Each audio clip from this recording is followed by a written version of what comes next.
Welcome to the Workplace Minute, powered by H3HR Advisors and sponsored by Paychex, one of the leading providers of HR, payroll, retirement, and software solutions for businesses of all sizes.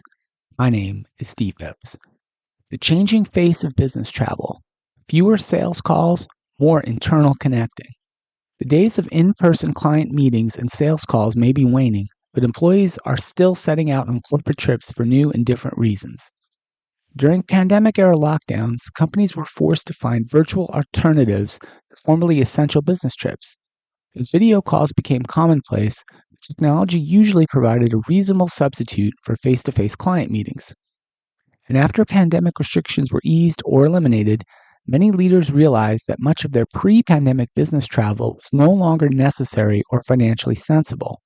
Why pay the expense when Zoom calls now got the job done, and in many cases were faster and safer than in-person interactions?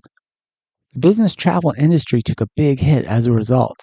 This year, in their earnings reports, many airlines, especially U.S. budget carriers, reported steep financial losses, due in part to a decline in corporate travel. Yet some experts believe that as people settle into the practical realities of hybrid and remote working, business travel is due for a resurgence and a shift in what will drive travel going forward. An August 2023 report from the Global Business Travel Association showed that the worldwide business travel industry is expected to surpass its pre-pandemic spending level of $1.4 trillion in 2024, and that's 2 years earlier than many industry analysts originally predicted. And data from the American Express Global Business Travel, an international B2B travel platform, may help explain why. In collaboration with Harvard Business Review, Amex researchers surveyed 425 U.S. professionals and found companies are changing why their workers are traveling.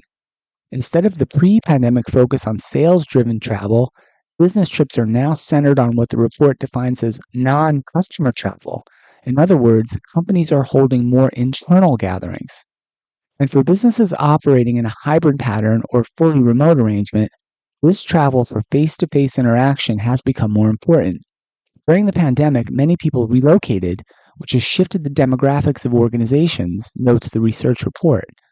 And while virtual meetings can often suffice, the Amex data shows that it can be an imperfect substitute, with 70% of respondents agreeing a primarily remote work model can make employees feel disconnected, and 88% say that meeting in person is critical for building positive long-term relationships among workers.